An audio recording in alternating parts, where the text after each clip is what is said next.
Welcome back to the Investing in the Go podcast, brought to you by FundCalibre. This week, we're focusing on a global income strategy focused on diversification and consistent dividend growth. I'm Chris Sarley, and today we're joined by Sam Fitzpatrick, co-manager of the Murray International Trust. Sam, thanks for joining us once again. My pleasure. Let's start with the good news that you are now a dividend hero, which is 20 years of consecutive increases in the dividend. So congratulations on that. But I guess what would be quite interesting is maybe to talk us through what that actually looks like in terms of, for example, a lot of people would immediately think of the UK as perhaps the hotbed of dividends. Has that evolved in terms of how you look to reach those sort of income targets over the past 20 years? Maybe talk us through how that's evolved in terms of the structure of the companies you hold and maybe the geographics. Is it all purely bottom up, or is there a bit of sort of wanting to have that diversity within that income element of the portfolio? Yeah, I think for a global trust, we've always strived to be as diverse as possible. But given the shape of the markets and what's been happening in markets over time, we have gone from a position of really having to be heavily exposed to the UK. And then going back, 20, 25 years, we had 40% in the UK because we had to have that to deliver on the income front. Nowadays, it is wildly different, and I'm really delighted with that. So, even 10 years ago, and we had something like 15% in the UK. We had about 7% in North America because there just weren't enough income opportunities there. But nowadays, those weights are about 7% in the UK, 27% in the US. So much, much more to choose from these days. And it's not that we're targeting any particular weight to any particular region. It is all bottom up. It's driven by what we're seeing at company level. But just to have that variety now, that choice is far, far stronger. I think you mentioned the last time we talked that you thought the portfolio was as diversified as it's ever been when we talked last year. And just in terms of the UK, is it purely a case of there are better opportunities elsewhere in the market at the moment when it comes to the UK in terms of those income positions? Maybe just give a bit of insight on that. Yeah, we went down to something like 5% in the UK at one point, just because you'd see a company and you think, yeah, that's pretty good. That's a contender. But if you compare it to a similar company elsewhere, like I say AstraZeneca, compare that to something like Merck and the US, also a pharma company, also a kind of pioneer in cancer drugs, etc. So there's a lot of similarities, but, dividends higher, dividend growth at times has been better, valuations better. So it's just that we've not got over the line sometimes with some of these UK businesses. And also, it's just a case of keeping your options open, really. Actually, we've been adding a little bit to the UK, so it's not that we are anti our home market by any means. We actually introduced Taylor Wimpey into the fund about 6 months ago now. And that's really our only domestic UK name. It's got like an 8% dividend yield, strong land bank. We like the management team. It's on the smaller side of what we can cope with from a liquidity point of view. So we're always looking for options, but I think there has been an evolution in where you've kind of had to be and not had to be over time. One of the areas that's done quite well for you in the past year or in the last financial year was technology. I think it was about 15% of the trust. Maybe just talk us through where that growth is coming from. What parts of the tech sector are you targeting?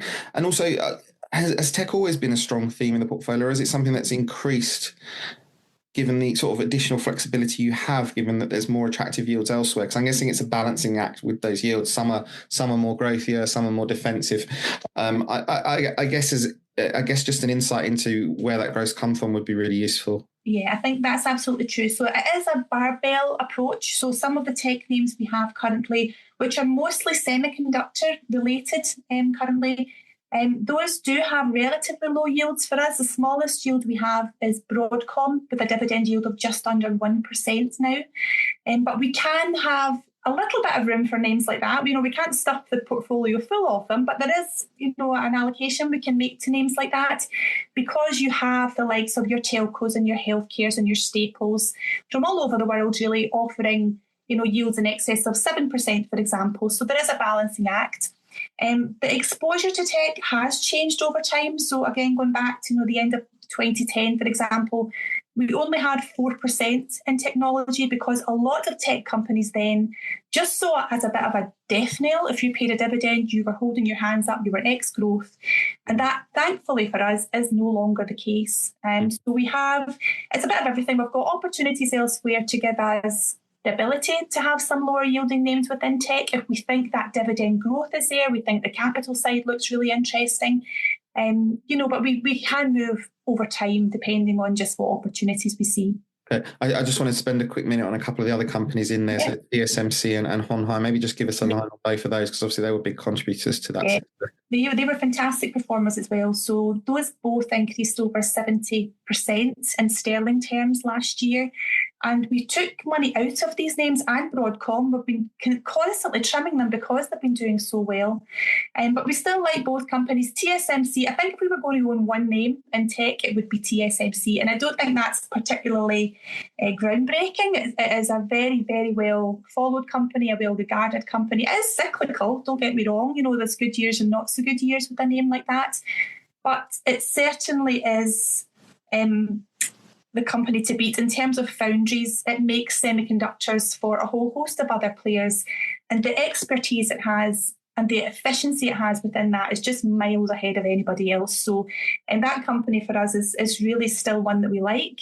Honhai is a company that's changed over time. So we went into this, it's really a contract manufacturer, electronics manufacturer for Apple historically. But now it is providing equipment to NVIDIA, so it's been caught up in that AI story.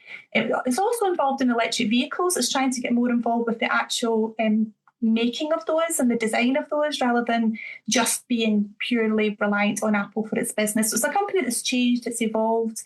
So that's one that has been a strong performer for us over time also. Okay. Well, on the other side of things, got to keep it a bit. Yeah. Got Walmart in Mexico, which has been a bit of a detractor portfolio, but maybe talk us through not just the challenges, but when I sort of last looked at some of the intellectual capital you guys released, you seem quite keen that we do support this business and we think that there's reasons to hold it for. Maybe just explain why amid the sort of challenges it's had. Absolutely. So this was one of the key detractors last year. It was down 34% in sterling terms. Now, roughly 1/3 of that was currency. So the Mexican peso was weak, and we sort of take that in the chin. That's what happens sometimes with a global mandate. And the issues with Walmart de Mexico weren't really a great deal to do with the company itself. It was more to do with sentiment around the Mexican market. So like most places in the world, actually, they had a big election last year. The incoming president had an absolute landslide victory, and the first female president. And the worry was that she had too much control potentially. And there has been talk, and actually it started now, of making judicial reforms. So that was a bit of a concern to people looking from the outside in, wondering what that was going to mean. But actually, with all things considered, it was more to do with people pulling money out of the country. It was a big liquid name, rather than anything too worrying on the company specifics. Now, they did have one issue to contend with. They were under the spotlight from the Competition Commission, who were saying, they were accusing them of squeezing the suppliers too. But that's all been resolved now. They get an absolutely tiny fine, which they're appealing. So there wasn't really any proper evidence to support that claim. And the reason that we've stuck with it is because on a standalone basis, we think this is still a really, really well-managed company. And even comparing it to the parent, so it's 70% owned by Walmart in the US. But if you look at even those two companies, we would say Walmart's also a good company, but Walmart de Mexico is on half the valuation. It earns double the margins. Its net margins are about 6%, which is really strong for a retailer. It has about 3 times the dividend yield. So it just jumps out at you as this is something that, in the context of retailing, is a really, really well-managed business. It has, good market share. It's net cash, so it's got a strong balance sheet. So a lot of the things that we hone in on and focus on, and we have people on the ground meeting companies and analysing all these things the way they would do with any business, it does stack up in our mind as something that warrants its place in the trust. Okay. Well, you mentioned currency there. I was going to ask this a bit later, but I feel like now is probably the best sort of point to ask about it. Maybe just talk us about the role in a global portfolio of currency. We will go into your exposure to EM and LATAM in a bit more detail in a minute. Maybe just talk to us about how that impacts it. Is it headwind? Is it tailwind? When is it headwind? When is it tailwind? And, maybe give us an insight into what it's been like recently in terms of currency, because there's been a lot going on, as we know. We don't have enough time to go through all of that. But I know that would take a while, but you're absolutely right. So we are currently invested in 22 different countries in Murray International, 16 different currencies, and with a relatively small part of that exposed to sterling. So there are lots and lots of moving parts. You're absolutely right. And we take a very simple approach of not hedging. So it is what it is, basically. In any given year, it can be a real tailwind, it can be a real headwind, depending on how sterling reacts, compared to all these other currencies. Last year, it was a detractor. So sterling's strength is typically bad for us. So it means that your overseas income is worth less in sterling terms. That was a factor last year. But then you do get years like 2016, for example, where the flip is true. So coming out of Brexit, sterling was incredibly weak. And that was a great tailwind for us that year. And it's something actually that the board do consider from time to time. Should we hedge? What would it mean? And we actually just looked at this in a strategy day not so long ago, and we put all the numbers before them. We could do it from a technical standpoint, we could within Aberdeen. But the conclusion we got to was that it is very complicated. And actually, we don't get a lot of pushback from our shareholders to why we don't hedge. I think people understand this is an international fund. If that's a real concern, then there's plenty other options if they're worried about the currency side. And looking at history, going back over 20 years, all these different basket of currencies, the impact is zero, really. Mm-hmm. So that we worked out like average of the averages, if you like, and it is zero. So it would be adding a layer of complication for not an awful lot of benefit. Mm-hmm. Experience in the past. Now, if you were to get, year after year after year, it's consistently working against you, that would give you perhaps more of a reason to look at it and to do it, but that hasn't been the case. Okay. If someone was to sort of do a Google search on the trust, they'd probably see things like it's typically underweight the US. Mm-hmm. It may not have the Mag 7 in there that everyone sort of lauded until recently. And by contrast, you've got these sort of big exposures to EM and Latin America. Maybe just explain how you look about these companies and in terms of that diversification, because people might not necessarily who don't look at this every day think that defensive resilient businesses, and then you see the exposed to EM and sort of LATAM, they may not think that sort of compares together and makes sense, but obviously you're being very high conviction. Maybe just explain to us how you go about looking for these companies and the benefits of that diversification over the long term. I think, for example, LATAM has been one of the strongest performers year on year in the trust over the past couple of decades. That's right. Yeah, over the past 20 years, LATAM has been the top contributor if you look at it by region. So it's generated 17% returns annualised in sterling over 20 years. So that alone makes it worthwhile considering. And it's not a play on that region. At the moment, it's only 4 companies in Latin America. So it's, again, not that we're rushing in there. It's got to be a company that we believe in. It's covered just as rigorously as any business we would invest in. We have a team in Sao Paulo who cover that part of the marketplace. And it's the same with any region. And whether any company makes it into the trust, it's all about, does it help you deliver the investment mandate at the end of the day? And this is why there's no Mag 7. So sometimes people try to kind of put words in our mouth, almost like why we don't like them.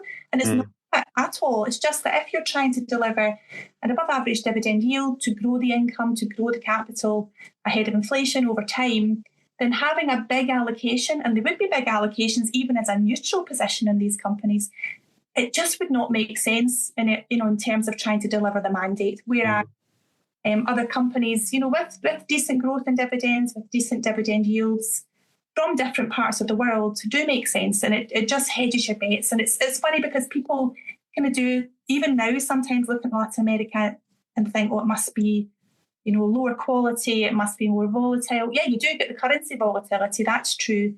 But the businesses themselves, if you kind of take the time to get to know them, like a Walmart de Mexico, it's not that they're any less well managed or any less well followed by the people within Aberdeen than any other company.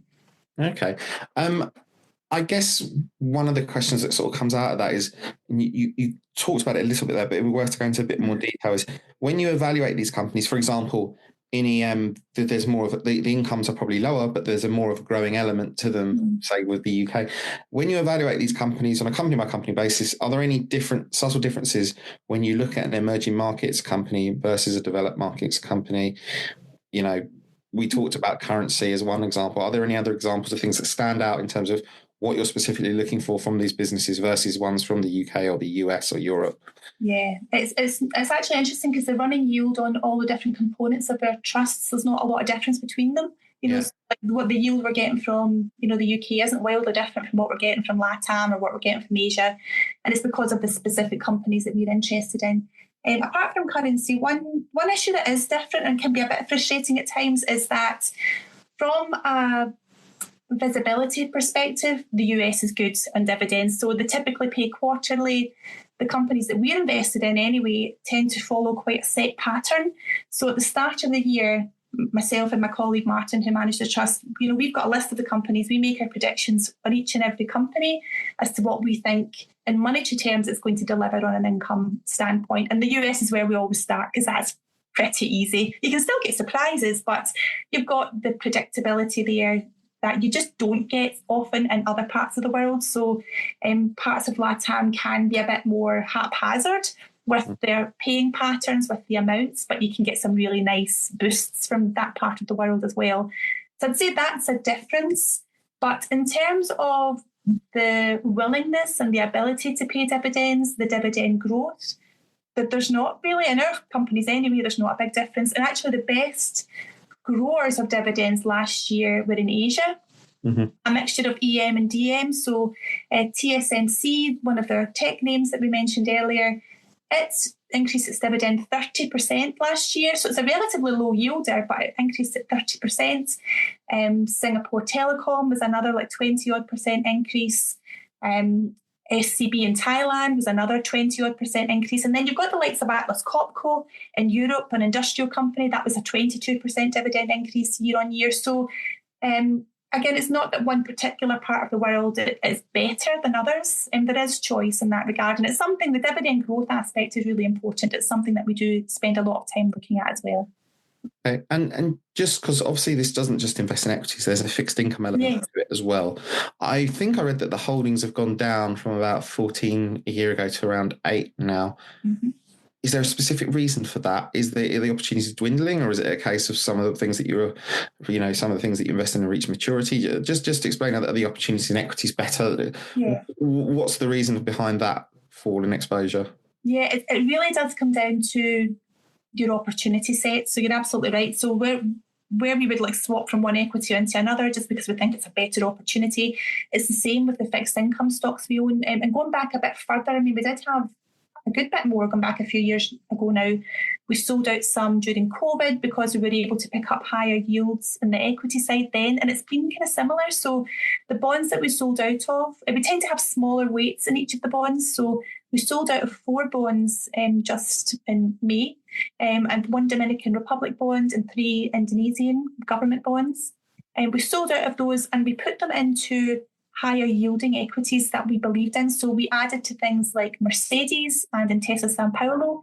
So these were trading, we thought, at attractive valuations, 8% dividend yields. So when we sold all these bonds about par, I've actually got another few that are due to expire next year as well. So all other things being equal, that weighting will probably dwindle down. And like remarkable happens, I mean, when we went into bonds in size, we've only done it twice over the past 20 years. And it's been a real extreme situation where we've seen... That was going to be my next question quickly, was obviously your focus is very much bottom-up, company by company. Surely there's some macro that comes in when it comes to bonds and that exposure between bonds and equities that you look at. Is it just extreme situations that are where the bonds come in, or are the preferences for equities in general? No, it is. It's bottom up, and we rely on our emerging market colleagues to give us real insight into this. So when we went into some emerging market debts, going back 10 years ago now, we were leaning heavily on their expertise. And what we found at that point in time was that there were corporate bonds, like a Valley bond, for example, trading at 60 cents on the dollar. We already held the equity. We like the equity. Both the corporate team and the equities team are happy with the management team, etc. So that was a real jump off the page kind of opportunity at that point in time to buy some of those Valley bonds, which we incidentally sold at 140. So they went way too far the other way on valuation as well. And we sold them out. So that is extreme. So it's not something that's going to happen. It's not going to swing around every year. And as I say, the general trend is for that weight to fixed income to be coming down, because they've been fine, they've held up okay, but we've seen more opportunities on the equity side more recently. Okay, I just want to finish on annoyingly with your bottom-up company, my company, a bit of macro as how it relates in. So it's kind of completely counterintuitive to what you said, but you have said that you're sort of cautious on the economic backdrop with volatility and all this geopolitics. Donald Trump, we don't want to mention him again, talk about him lots. Maybe, again, with that backdrop of, you've said the portfolio is as diversified as it's ever been. Is that front and center of what you're thinking at the moment as the best way to mitigate what's happening in the world, to be as diversified as possible? Or are you looking at these companies that can be sort of robust to any tariff stuff that comes in? How do you sort of try to manage that sort of surround of volatility and geopolitics when you're just trying to focus on companies by company at the same time? Yeah, it's been incredibly difficult recently because it's just changed all the time. Even the headlines change, and then there's backtracking and almost like gaslighting. I never said that. Yeah, you did. You just said it yesterday. So that's been incredibly difficult. And it's difficult for the companies who have a lot of the time just, taken away guidance because they don't know the environment they're going to be working in going forward. And I'd rather companies just said that than try and pretend otherwise. So I think that the idea of having just such a mix of different businesses operating in different parts of the world. Some businesses we own are very domestic focused, others are truly global, and they are potentially going to be really seriously impacted by things like tariffs. But until we really know what we're dealing with, we haven't made any changes, and it's just an awareness and just an understanding. Did you just sit on your hands then when he came up with his bingo board with tariffs? Yeah, well, on that so-called Liberation Day, there was some quite big moves, and we did some changes, but changes we had been thinking about anyway, to be honest with you. So we changed, for example, we put money from Bradesco, one of our Brazilian banks, into Banca Intesa São Paulo, it's called now. But that was something we've been thinking about. Banca Bradesco year to date had been holding up really well. Intesa had fallen really quite significantly. They were trading on similar yields. Intesa just has that more predictability on the income side. So we did that. And we also made a switch within tech from Global Wafers into Emphasis. So again, that was more to do with Global Wafers had cut its dividend. Emphasis is giving us a bit more variety within tech. It's a services company rather than semiconductors. So the stock price moves had worked in our favour because of the volatility, but I couldn't tie it directly to because Donald Trump said something on tariffs. It was just kind of using that uncertainty in general and volatility in general to take the opportunity to do things that we've been mulling over beforehand. So apologies that we finished on Trump, but thank you very much for your time today, Sam. We could have finished on something a bit more positive than him, but that seems like the best point to conclude. Absolutely fine. Thank you so much. As the name suggests, this trust offers an international portfolio of UK and global equities, as well as some bonds. The manager may invest anywhere in the world and in any sector, with a focus on maintaining an above-average yield for investors. For more information on the Murray International Trust, please visit FundCalibre.com, and don't forget to subscribe to the Investing on the Go podcast, available wherever you get your podcasts. Please remember, we've been discussing individual companies to bring investing to life for you. It's not a recommendation to buy or sell. The fund may or may not still hold these companies at the time of listening. Elite ratings are based on FundCalibre's research methodology and are the opinion of FundCalibre's research team only.